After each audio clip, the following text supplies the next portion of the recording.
All right, now I'm gonna talk about, East Texas living. I'm gonna talk about some of the things that I'm not real proud about, but like these are some shoes that I had that a cat peed on. Hold on, let's see if it smells any better. I've had it out here for at least 3 weeks. Still smells like cat pee. But what I'm proud to own is this fire barrel right here. Right here. That's right. So here's what we're doing.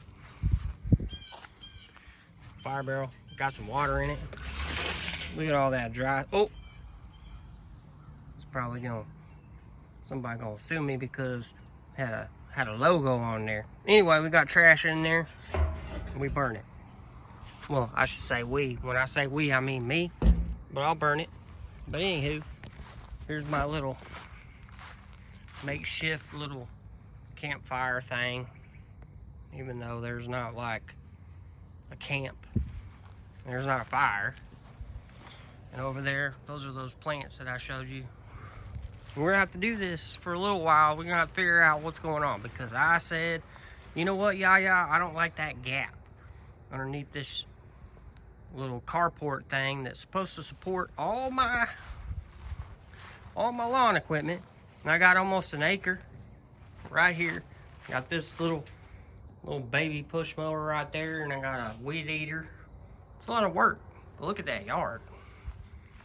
I mean, it's a lot of work back there. It's not my yard yet. Probably gonna buy it.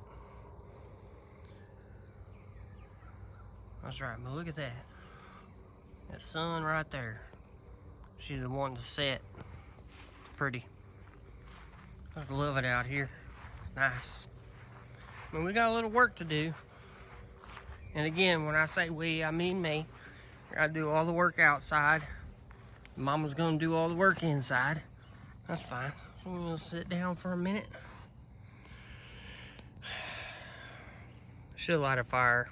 Probably be more entertaining. Anyway, got the burn barrel. Let's see what we're gonna do next. We're gonna keep an eye on those plants over there. Those guys right there. See if they can grow up, cover that gap. Peace out.